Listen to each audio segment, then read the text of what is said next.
All right, I'm going to be talking about Azure today. So just a quick survey of everybody here. How many people are using Azure today in production? Cool. And how many people are doing infrastructure as code all the way through? A few. Cool. All right. So just a couple of things. I've tried my very best to keep this talk as updated as possible. This is actually the third branch of this talk that I've been giving sort of for about 12 months now. It's really difficult to talk about cloud providers. It's really difficult to talk about Puppet together because it's like drinking from the fire hose in regards to features. Some of the new things I added at the end are already kind of out of date with tech preview things from Azure. It's very difficult to keep up. So disclaimer, I've tried to keep it as up to date as I can. OK, so what are we going to be talking about today? We're going to be talking about Sourced, who I work for. We're going to be talking about quick introduction to me. We're going to talk about infrastructure as code, which I'm sure many of you are pretty well versed in. We're going to talk about Azure as a cloud platform. We're going to talk about how we can automate it with Puppet. And then I generally swap the last section of the talk out when I do this talk for new things and things that maybe I want to talk about rather than some other things that I'm a bit over-talking about. So I'm going to be talking about scaling Puppet Enterprise with Azure as well. So a bit about Sourced, who I work for. So we're a consultancy firm. We do a lot of systems integration. We also do a lot of cloud work, specifically in the Azure and AWS space. We were one of the very first ever Puppet partners. We were originally founded in Sydney, Australia. We actually put Puppet Enterprise 1.0 into production for a major bank in Australia. Back in the days when there was only sort of Luke and Nigel coding the thing, and we'd sort of send them emails and all that kind of stuff to get support. But we have a significant financial services background. We've expanded out into the Canadian region, and some of the work we've been doing recently, specifically in Australia and Canada, is a large AWS migration for a large airline. We've also been doing a lot of Azure work and cloud work for a large Canadian bank. And the Canadian bank work is actually what I'll be talking about. The other thing we have been doing is a large amount of cloud work for a large Canadian telco. These are our strategic partnerships. We believe in these products, and we integrate them quite a bit. Obviously, those familiar with Silicon Valley will be aware of how important Hooli is as a partner to everybody. And just a little bit about me. So I'm actually based in Sydney. I've been doing Puppet for almost 10 years, which is it's been an interesting journey. I used to be a Unix guy. Now I'm a Linux guy. I have a strange interest now in Windows automation and Windows infrastructure as code. I think Microsoft is a pretty interesting beast these days. I think that we're seeing a lot of change in their organization and their tooling and capabilities. So I've been doing a lot of Windows and Puppet lately. It's confusing because I kind of enjoy it. And yeah, I've done a lot of work with not just Azure, but also AWS and a lot of on-prem stuff. I like dogs. This is not my dog. It's a friend's dog. I like getting pictures of other people's dogs. So let's talk about infrastructure as code. So as you're probably all well versed in now, infrastructure as code is the current best practice for working with your cloud platform. And ideally, wherever you can represent your infrastructure as code, you should be doing so. You should be version controlling it. And so if we look at not just the public cloud, but also the private cloud space, there's a number of different ways that we can take this approach. We can use the native APIs and SDKs, so AWS, Azure, GCE, vSphere. They all have, in one way or another, a core set of APIs that we can start provisioning and updating and working with these platforms. Using these APIs and SDKs, we can write our own scripts, as simple as Bash or PowerShell, to start automating more. Then from there, when you don't really want to be working directly with the raw APIs, we can start looking at abstraction layers. So abstraction layers, we're talking about Puppet itself, Terraform, libraries such as Fog. I don't actually know if that's really used that much anymore. I haven't touched it in a while. And even Vagrant. things like that. Now, these abstract a lot of the SDK calls and API calls away so that it's easier for you to work with and move faster without having to talk direct REST. And then from there, we can talk about templating languages as well. So templating languages allow you to use the vendor's native frameworks to express often the desired state of your environment in JSON or YAML. So JSON and YAML support for AWS CloudFormation, and then resource manager templates specifically in JSON at the moment only. These are often a lot easier to work with than, say, the APIs, but also some of the abstraction layers in some ways. They give you some limitations around iteration and some programmatic controls and flows and operations, but all in all, they're very powerful as well. And I'll be talking about more on that on the Microsoft side in a little bit more. And this example here is actually the Azure module for Puppet, and that's how you would represent a virtual machine and all of its attributes. And I will sort of touch base on that as well. So what are the benefits of doing this? Obviously, transparency.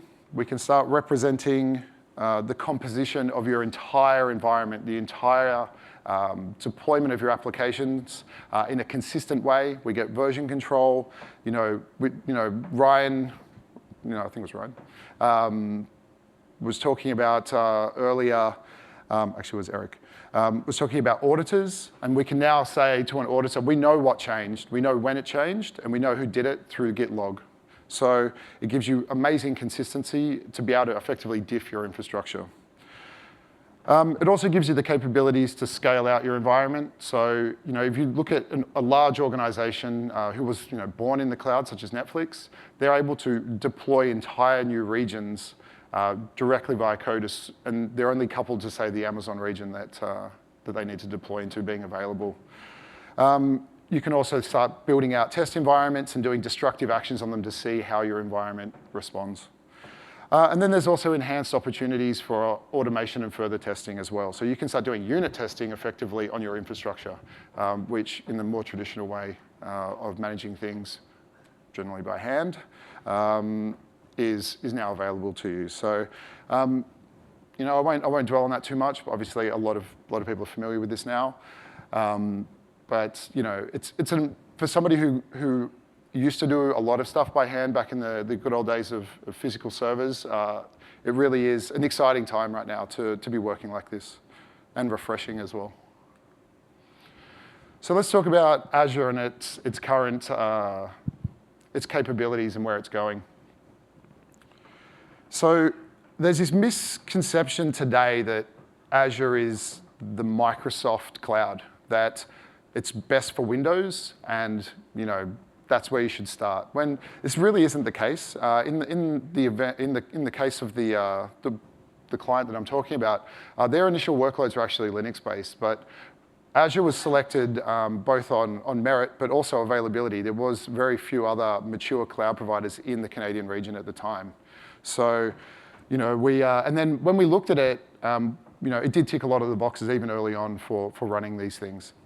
Now, it has a wide range and variety of services, everything from just your traditional virtual machines that we have at the bottom to database as a service, caching as a service, things like Redis.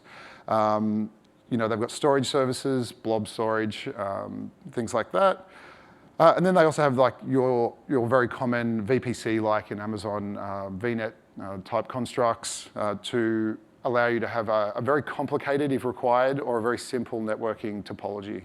So this box here, this diagram, was a very early Azure services kind of thing I pulled off the internet. And for a long time, I think that was kind of what was really available in the Canadian region.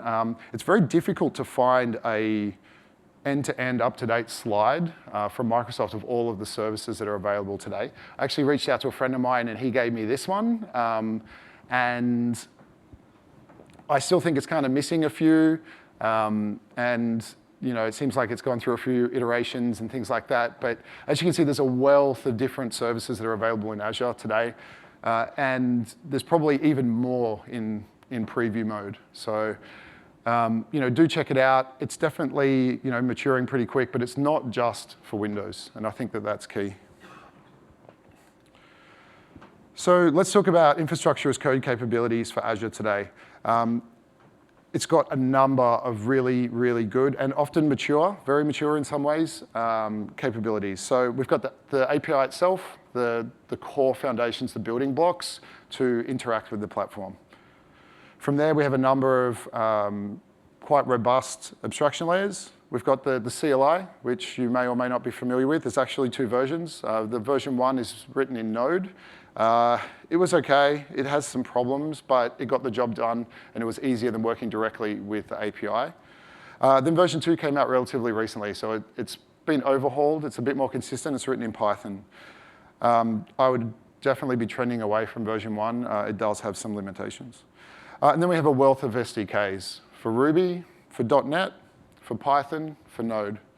So rather than working directly with the CLI or the API directly, you can start writing quite rich scripts and tooling and even your own pipeline components if required using the SDK and the programming language of your choice. Then we have other third-party tools, the Puppet modules, Terraform, Vagrant. And finally, it's probably been out about 18 months now, is the resource manager templates. So we'll go into that in the next couple of slides. I think the main thing to take away, and I actually put this big cross through the console and the statement underneath while I was educating the client, was that if you're in the console and you're clicking and you're building servers, you're not doing infrastructure as code. Your console really needs to be read-only, and you need to be driving everything through a workflow that's code-based. And it's hard. It's really hard for people to learn to stop clicking in the console, but it's really important that you do so, because as soon as that right action is taken, you've really invalidated a lot of your code base. It should be a break glass emergency thing only, or have separate subscriptions for testing if you want to test things out. But you shouldn't, in anything that has a production or a serious workload, you really shouldn't be enabling write actions in the console at all, or in the portal, as they call it. So let's talk about the ARM template. So this is Azure's native templating language. Now, for those who are familiar with CloudFormation, you might notice that the schema is almost identical. So you have a couple of attributes. You have parameters, variables, resources, and outputs. Now, they're relatively self-explanatory, but effectively you can parameterize your templates to drive additional values in to affect how they work. You can put variables. You define the resources, your compute, and all those other aspects, compute, caching layers, and all of these components, and then you reference outputs from those to describe what is deployed for you. Now, why do we use this? One defining factor of Azure is that unlike some of the other cloud platforms that are in its ecosystem, the resource manager template gets all features first. So when you are in the console and you're clicking around and you're creating like a test environment that you want to kind of see some of the features, behind the scenes, the Azure console is generating resource manager templates. And then when you decide to build, it submits that template and all of the metadata around it to the resource manager API, and then it builds it. You can actually go in and build a huge complex thing in the console, not deploy a thing, and download the template. There's nothing that you cannot do today that cannot be expressed in resource manager templates. Now, this is very different to, say, CloudFormation in the Amazon world, because there is always a bit of lag. And I think that they have the ability of, because they are trailing a bit behind, that they have hindsight to say, you know what, let's make this the best capability that we can day one. So they're very, very powerful. The other thing that you can do, which is really nice, and it does demonstrate Microsoft's dedication to infrastructure as code, is that not only in the same action can you download all of the resource manager templates, you can download all of the Ruby SDK, the PowerShell, the whole lot for every language that they support in one go and say, I'm not going to even deploy a thing, and then you can start working with the code to deploy it the way you want. So it's very, very good. And the other thing is that Visual Studio Code has a lot of plugins to working with these templates. So it'll do things like syntax error validation. If there's reserved words, such as variable names that they don't want you to use, it'll flag them as bad with like red underlines in them. So it's very, very powerful, and it sits on very well with the new Puppet Visual Studio Code plugin that's been announced relatively recently as well. And this is just an example of how we can define a virtual machine underneath very simply.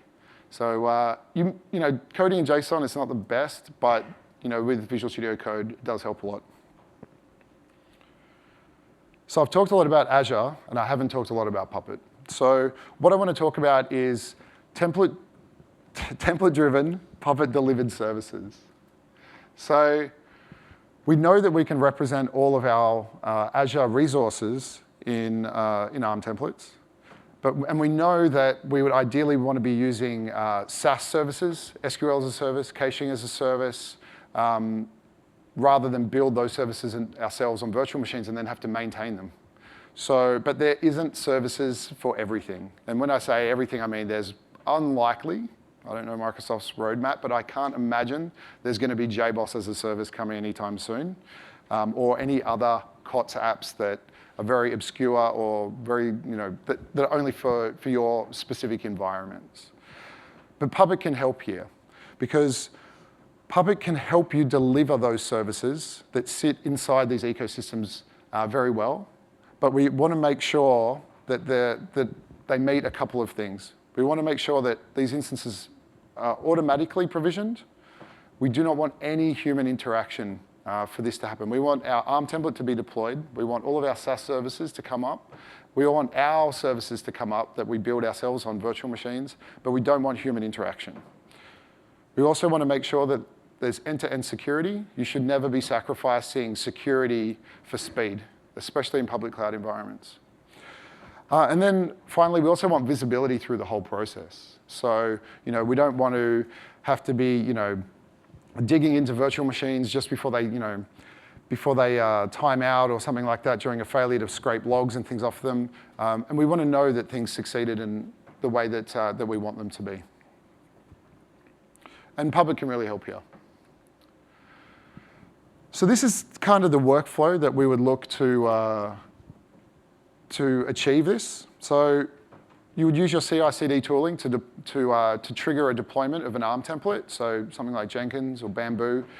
It could be something you've got in-house. We do see a lot of in-house tooling that people have invested a lot of time into, and they don't really want to be like bringing on another tool. It may suit their needs, but using an ARM template and the Azure CLI, you can kick off the whole process. And when you do this, you want to provision your Azure services, your SQL services, and things like that.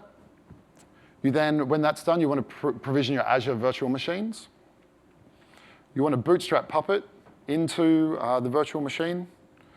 Make sure that it's signed and validated, it goes through the security process correctly. We want to make sure that that instance, when it comes up, you're probably shipping it secrets and things later on. We don't want to have a case where rogue nodes come onto the environment and start having the ability to get trusted information from any aspect of your environment.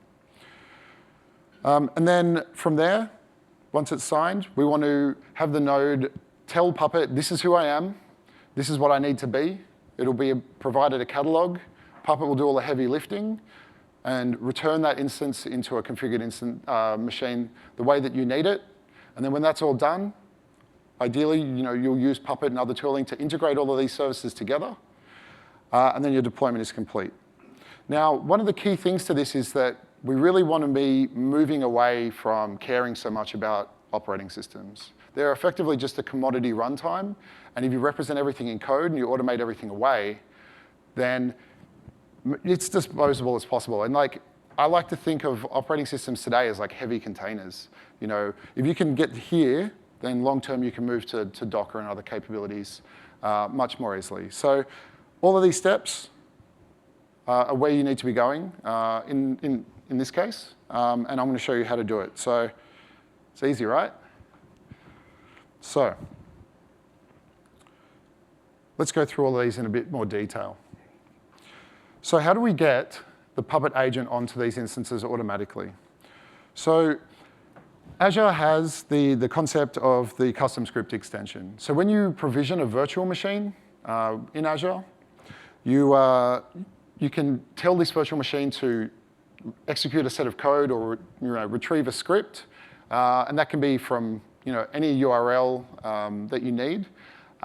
Fetch it and execute it. So in this case, we use the custom script extension to retrieve this script from a URL and execute it. Now, what this does is it installs the Puppet agent from the Puppet master.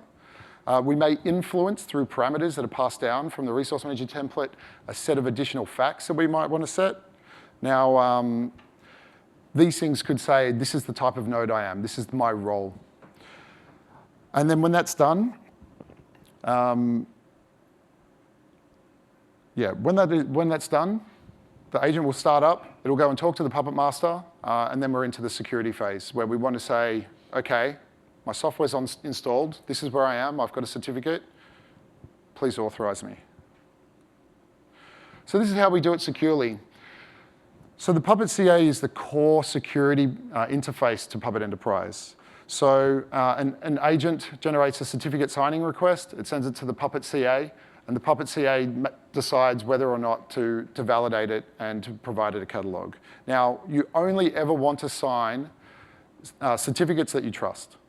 So we want to make sure that this agent is who he says he is and that we trust them. So what we do is we use policy-based auto-signing. So what this does is that it's a set of configuration on the Puppet certificate authority that when the agent checks in, it takes its certificate signing request and a bunch of other metadata about it, and then it passes that off to an arbitrary script of which it can then go and look up other aspects about that machine to validate it is who it says it is. So what we do in this case is we take the certificate signing request from the agent, we pass it to a shell script in this case, and we go and look up its host name and all of its tags directly from the Azure API. So we call out to the cloud provider and we say, hey, this node came in and it wants a certificate to be signed. Do we trust this? So we go and we check that this instance is in our subscriptions, that it's tagged correctly, that it has the right role inside its certificate, and I'll talk about that later, that matches the tag on that instance. So we want to make sure that there's no rogue agents and hitting our Puppet environment and ever being signed. And this is an example of what it would look like in my case. So we check that the hostname matches our standards. We go and we make sure that it resides in our subscriptions and not in somebody else's. That the service tier tags are right. And then we do a bunch of other evaluation. And if everything is the way we expect it, we sign the certificate, and then it can get a catalog. If it doesn't, we do not sign it. It hangs indefinitely. It goes into limbo, and then ideally it'll be terminated. But we only want to be signing instances that we trust. So how do we do the roles and profiles?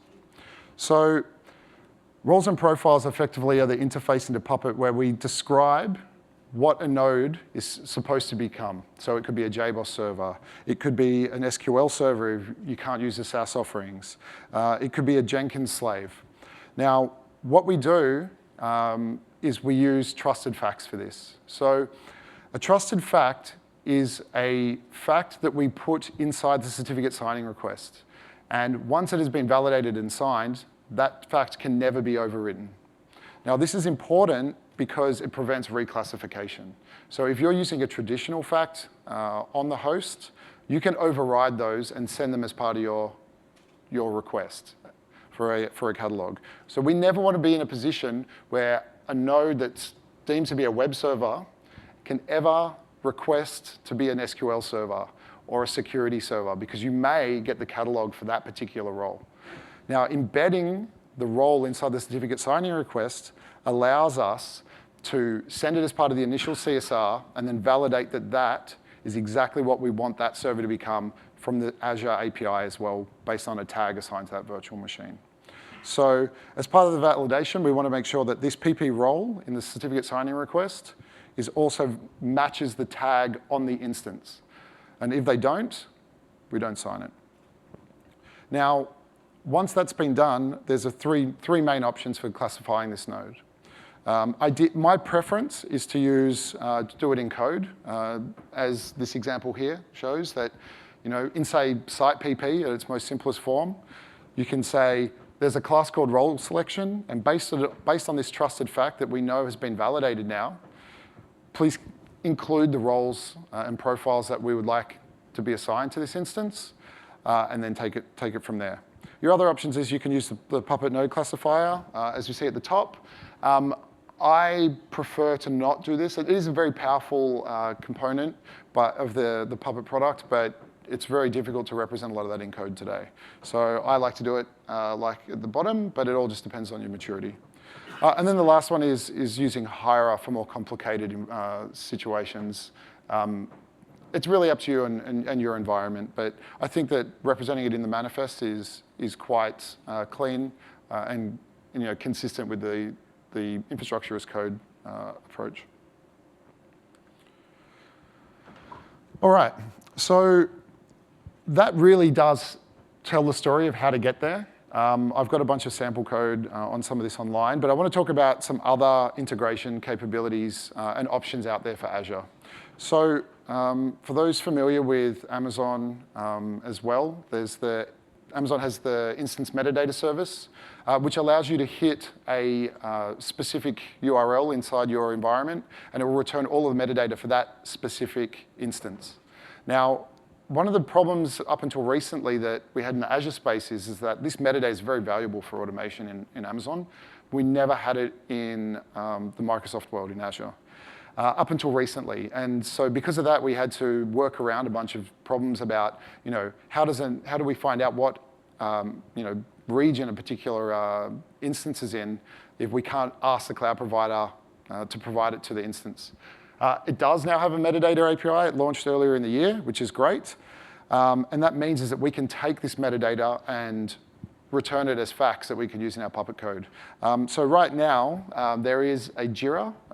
If this is interesting to you, please do go and find this. It's on the Puppet Jira, and vote for it and comment on it that you really want it to turn up in Factor. I'm going to find the Factor team in the next couple of days and put a bit of pressure on them to do this. But in the meantime, I've written a small module that will do it for you, which you can get on GitHub from there. You just need to drop it in, and then you can start representing all of the metadata as facts. And these are examples on both Windows and Linux. And it really gives you a bunch of rich information that you can start doing very simple things like updating the message of the day to tell you stuff about the instance to more complex actions. Now, the other automation opportunities, and this sort of comes back to where I've tried to keep up to date, but it looks like there's some new versions coming, is the Puppet Azure module. So I'll be talking about it as the state that I'm aware of it today. So it can get you up and running very rapidly, but it does have some limitations. So some of the limitations that we've hit with it today, and some other people that I work with in Australia, is that the Azure module today with Puppet can only support a single subscription. Which is very difficult to handle if you have, in the case of this client, 16 to 32 subscriptions. We started hitting limitations. Now, the other challenge is that it's very compute focused in regards to you can't use this module to easily provision things like SQL as a service or more complex things using the core Puppet types that it provides. So if you're very compute focused, it's probably not too much of an issue, but that's something you do need to keep in mind. One other thing they do provide, which is kind of nice, is that you can actually wrap ARM template chunks up as types using this module. So you can actually deploy a full stack of all these different services that it can't natively handle as types as a resource manager template type. So you can say like one of these end-to-end stacks, and that can have SQL and Redis and all these things. So you can wrap things up. It's a little bit slow, but there is some things that are not too bad that you can work with. All right, 17 minutes to go. I'm on time. So that's pretty much the core stuff around Azure that we've worked with Puppet today. This is sort of new content that I'd been working on to kind of change up this talk. And we talked about using Puppet to really, help with Azure. But now I want to flip the conversation and talk about how we can use Azure and some of its new services to scale Puppet. So, out of interest, how many people are using like a large deployment of Puppet today? Is there many? Multiple compile masters? Cool. All right, so in a normal Puppet topology with a master, generally you start with a single master, also known as a master of masters. And then as your environment gets bigger, you add compile masters. Now, you add additional compile masters behind a load balancing or distribution tier to increase the number of agents that your environment can handle. I think I stole that directly from the Puppet install guide, actually. So this is kind of what it would look like in a larger environment. So you would start with your single master of masters at the back, and all of your fleet may talk to that initially. But then when it starts getting overwhelming, you would then start building compile masters at a front tier and put a load distribution tier in front, and then swing all your clients over to these new services. So, some of the bigger environments that I've worked in, Puppet, we'd have up to 6 compile masters at the front, and then they would only talk to the master of masters, and we'd have all of the nodes hitting these, and it gives you a good ingress point for this environment. And then as you need to add more capacity, you would just add more compile masters and drop them behind the load balancer. And that could be like round robin DNS as the most simple form. I've used F5, and there's a bunch of other things you can do. And then swinging it with DNS. But one of the challenging parts of this topology is that this becomes a bit pet-like. For you to be able to add a functional compile master, there's a number of things that need to happen. You need to have a trusted certificate as a compile master or a Puppet master with an additional set of alternative DNS names. You also need to have, if you use Hiera and eYAML, a set of secrets that need to be on those nodes before you can even successfully generate catalogs and decrypt the Hiera secrets that may need to be on that instance. So because of that, there's generally a bit of, you build one by hand and it's semi-automated and it's a bit problematic and they get treated like pets. And then when you need to patch them, the OS or something like that, you stop them, you do a yum update, and then you do an update from the master of masters because it serves the software to these nodes. And it gets a bit problematic. So what I wanted to understand was how can we automate this and turn these into pets? Effectively, the way I articulate it is we want to make our compile masters be as disposable as possible, reducing the overhead of their management while improving their reliability, scalability, and security. So how can we use Azure to do this more effectively? So there's a few challenges. So how we automatically sign and validated those certificates for the agents? You cannot do that with compile master certificates. They're too trusted. They're open for abuse if they were ever compromised. And so right now, you cannot do a policy-based auto-signing with compile master certificates. In addition to this, we know that we have to take these private keys for Hiera eYAML and put them on the hosts before they function. Now, these are really, in a lot of cases, the keys to the castle. We don't want to be just copying these around and letting them be compromised, because as soon as you get the eYAML keys, you can decrypt any secret in your eYAML hierarchy that matches that key. In addition to that, we also have software to install and configure the compile masters. This is actually exposed from the master of masters, so we bootstrap all the compile masters directly from the master of masters, so that needs to be part of the puzzle. And then we also need to do a bunch of executed runs to make sure that when the node comes up, we also need to run some runs on the Puppet master, the master of masters, to make sure that any exported resources are available and reflected in its configuration as well. So how can we use Azure to help this problem space? So first of all, we deployed the whole compile master tier using resource manager templates, just like everything else. However, all of these secrets that we've got we need to get those onto the instances as well. So what we can do is we can use Azure Key Vault. So Key Vault is a secrets management as a service capability that Azure has today. You effectively go new vault, and then you can populate it with strings and files and other things that are important but secret to you and your applications. And then you can programmatically retrieve them and update them and work with them as required. So using this service, what we can do is we can actually pre-generate all of the certificates for all of our compile masters in advance on the Puppet Certificate Authority, and then we can store them in a Key Vault. In addition to this, we can then take all of the eYAML keys that we've got that are also secret to us and store them in Key Vault as well.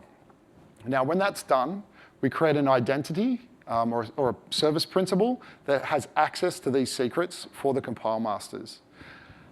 And then when we bootstrap using the script extension to install the software onto these compile masters on launch time, we can also inject this identity for each of these nodes to identify their particular certificate, fetch it from the Key Vault, place it in the right location, and then have all of the bootstrap be completely automated without any human interaction. So we've solved the secrets management problem, and we've also not reduced the security aspect of doing so.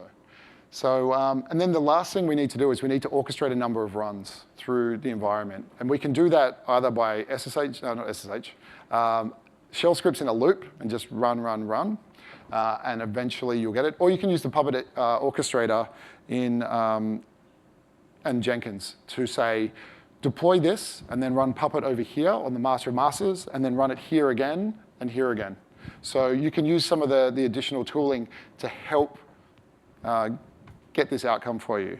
And the result is a fully automated compile master tier that can be very rapidly reprovisioned. And so we've now taken all of these things that are generally pets, and we've turned them into cattle. So this is kind of what it looks like. This is not my best diagram. I did it in draw.io very rapidly. But on the left-hand side, we have the infrastructure itself. So deploying the actual virtual machines and using ARM templates. And we use a single ARM template for one compile master. And then we use a nested template to effectively loop through and give you as many as you want. And then we keep the passwords for those virtual machines in a separate Key Vault, so the root passwords and things like that. And that will build our infrastructure in the middle. And we can have as many as that as you want, or as many as the limits in your subscription let you have. And then on the right-hand side, we have the application configuration, the Puppet configuration. So we have a separate Key Vault with a separate set of credentials. And the way it works is that we retrieve the installation script on launch.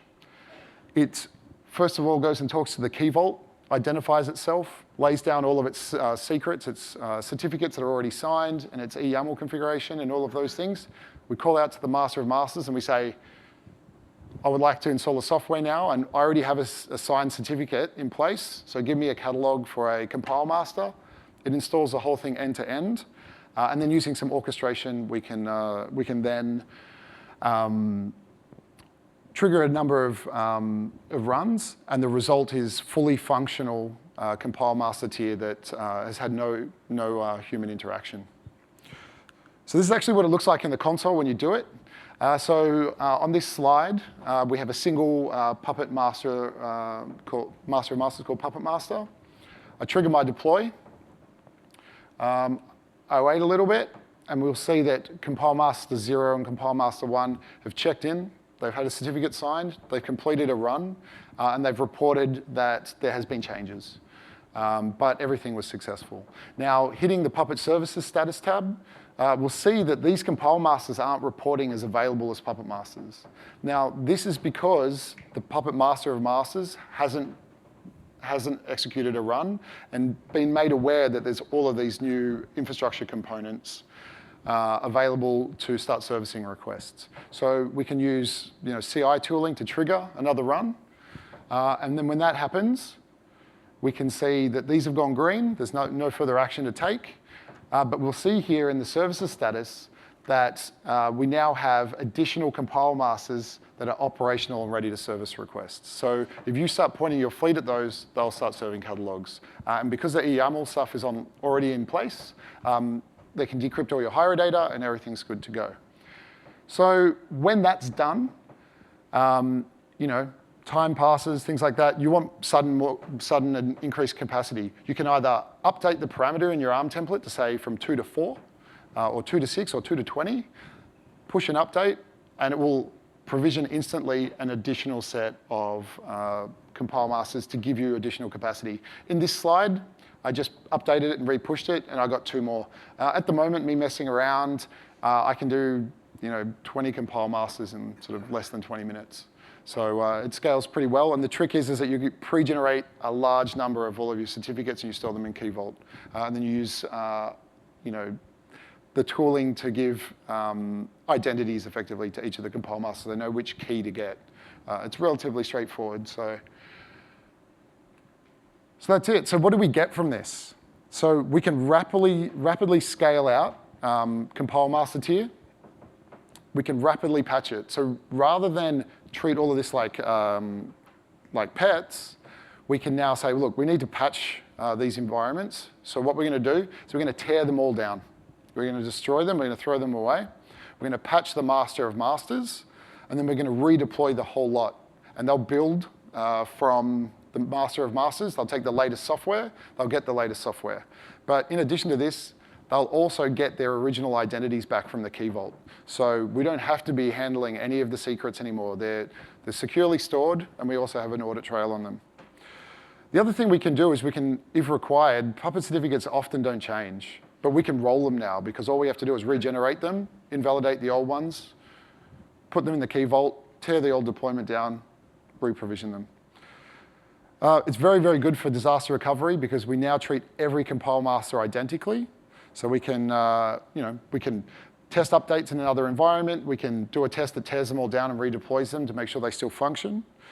And then finally, what we can look to do is a view to auto-scaling this long term. So we want to get to a stage, ideally, where we don't ever even care about how many Puppet Masters we have. They'll just additionally automatically add capacity if and when required. And I don't think we're that far away. It's more maturity on the Azure side in regards to scale sets and being able to keep a consistent identity with new and old systems. So I really do think that this is the way to go for handling compile masters going forward. And I'll be talking to the Puppet product team about making this a little bit more effective going forward as well. But I'll just quickly come back to this. I've got 3 minutes. These slides will be online. I've got references for all of this, or you can look at my GitHub, Keiran S. We've done a bunch of previous talks as well. I recommend checking them out. They go back to 2012, even when the boss was doing code instead of Outlook. So any questions? Sorry, John. Sorry.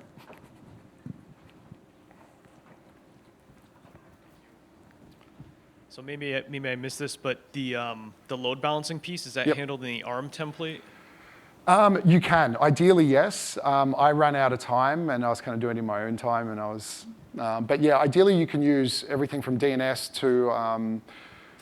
I would look for just generally a TCP pass-through aspect for load balancer rather than terminating SSL, but you can absolutely represent that tier as well in code. The DNS service as well, if you want to just do plain old round robin, what you can actually do is take the outputs of all of the host names of the compile masters and then use those to create DNS records for those instances if you want, or you can just use a Azure load balancer.